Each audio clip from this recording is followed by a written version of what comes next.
प्रथमो हनुमन्नाम द्वितीयो महिमयेव च पूर्णप्रज्ञस्ततेस्तु भगवत्कार्यसाधकः तपो विद्या विरक्त्यादिगुणबुधाकरान्नहं वादिराजपूर्णं हयग्रीवपदाश्रयामि आपादमूलिपर्यन्तं गुरूणामार्तकिं स्मरे तेन विघ्नाः प्रणश्यन्ति सिद्ध्यन्ति च मनोरथाः। श्रीगुरुभ्यो नमः।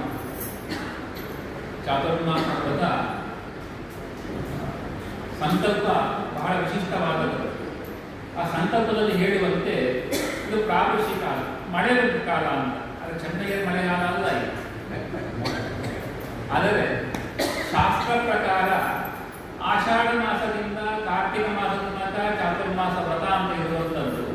ಅದರಲ್ಲೂ ವಿಶೇಷವಾಗಿ ಇದು ಮಳೆಗಾಲ.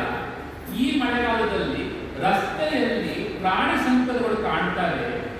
ಯತಿಗಳು ಪರಹಿಂಸೆಯನ್ನ ತ್ಯಾಗ ಮಾಡಿದವರು, ನಾವು ಮತ್ತೊಬ್ಬರಿಗೆ ಹಿಂಸೆ ಮಾಡುವುದಿಲ್ಲ ಅಂತ ತ್ಯಾಗ ಮಾಡಿದಂಥವರು. ಒಂದೊಮ್ಮೆ ನಮ್ಮ ಸಂಚಾರದಿಂದ ಅಂತಹ ಪ್ರಾಣಿ ಸಂಕುಲಕ್ಕೆ ಹಿಂಸೆ ಆಗ್ತದೆ, ಹಾಗಾಗಿ ನಾನಿಂದು ಹೋಗುವುದಿಲ್ಲ, ಒಂದು ಕಡೆಯಲ್ಲಿ ನಿಲ್ಲುತ್ತೇನೆ ಅನ್ನೋದಾಗಿ ಸಂಕಲ್ಪ ಮಾಡುವುದು ದೇವರ ಎದುರಿನಲ್ಲಿ. ಅದು 4 ತಿಂಗಳು ಅಸತಿ ಬಾಧಗೆ ಅಲ್ಲಿ ಇರುವಂತಹ ಜಾಗದಲ್ಲಿ ಪ್ರವಾಹ ಮೊದಲಾದದ್ದು ಅಥವಾ ಗಲಾಟೆ ಯಾವುದೋ ಒಂದು ಸಮಸ್ಯೆ ಹೊರಗಿದ್ದರೆ 4 ತಿಂಗಳು ನಾನು ಅಲ್ಲಿದ್ದು ಚಾತುರ್ಮಾಸವನ್ನು, ಆಮೇಲೆ ಅಲ್ಲೇ ಶಾಸ್ತ್ರ ಹೇಳಿಕೊಟ್ಟಿದೆ ಪಕ್ಷಾವೈ ಮಾಸ 15 ದಿನ ಅಂದರೆ ಒಂದು ಮಾಸ.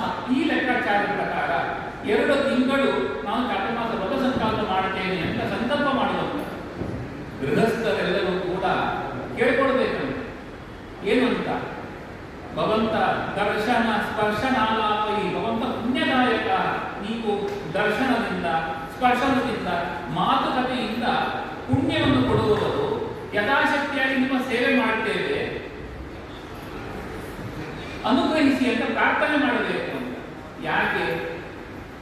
ಯತಿಗಳಿಗೆ ಸ್ವತಃ ಏನು ಮಾಡಿಕೊಳ್ಳಿಕ್ಕಿಲ್ಲ ಅಂತ ಶಾಸ್ತ್ರ ಹೇಳುವಂಥದ್ದು. ಎಲ್ಲಿಯ ತನಕ ಅವರ ವಸ್ತ್ರವನ್ನು ಅವರೇ ಹಿಂಡಿಕೊಳ್ಳಲಿಕ್ಕೂ ಇಲ್ಲ ಅಂತ. ಬಾವಿಯಿಂದ ನೀರೆಳೆದು ಹಾಕೊಳ್ಳುವಂಥದ್ದು ಇತ್ಯಾದಿ ಯಾವುದೂ ಇಲ್ಲ. ಭಿಕ್ಷೆ ಕುರಿತಲ್ಲೂ ಕೂಡ ಮತ್ತೊಬ್ಬರು ಕೈಗೆ ನೀರು ಹಾಕಿದರೆ ಮಾತ್ರ ಭಿಕ್ಷೆ ಸ್ವೀಕಾರ ಮಾಡಬಹುದು, ಇಲ್ಲ ಅಂದ್ರೆ ಅದು ಇಲ್ಲ. ಅಲ್ಲಿಯ ತನಕ ಯತಿಗಳ ವ್ಯವಸ್ಥೆ ಇದೆ. ಆ ದೃಷ್ಟಿಯಲ್ಲಿ ಗೃಹಸ್ಥರ ಕರ್ತವ್ಯ ಯತಿಗಳಿಗೆ ಈ ವ್ರತವನ್ನ ನೀವು ನಮ್ಮ ಯಥಾಶಕ್ತಿಯಾಗಿ ಸೇವೆ ಮಾಡುತ್ತೇವೆ, ನೀವು ಅನುಗ್ರಹಿಸಿ ಅಂತ. ಮತ್ತೆ ಇಲ್ಲಿ ಸೇವೆ ಮಾಡುವಾಗ ಅವರಿಂದ ಕೇಳುವಂತಹ ಮಾತು ಇದೆಲ್ಲವೂ ಕೂಡ ನಮ್ಮ ಉದ್ಧಾರಕ್ಕೆ ಕಾರಣ. ಅದಕ್ಕೆ ಚಾತುರ್ಮಾಸ ವ್ರತದ ಬಗ್ಗೆ ನಾರದರಲ್ಲಿ ನಮಗೆ ಬಹಳ ದೊಡ್ಡ ದೃಷ್ಟಾಂತ. ಹೀಗೆ ಮುನಿಗಳೆಲ್ಲರೂ ಚಾತುರ್ಮಾಸ ವ್ರತ ಮಾಡಿದ್ದರು. ನಾರದ ತಮ್ಮ ಪೂರ್ವಾಶ್ರಮದಲ್ಲಿ, ನನ್ನ ಪೂರ್ವ ಜನ್ಮದಲ್ಲಿ ನಾನು ಅವರ ಸೇವೆ ಮಾಡಿದ್ದೆ, ಅವರ ಉಪದೇಶ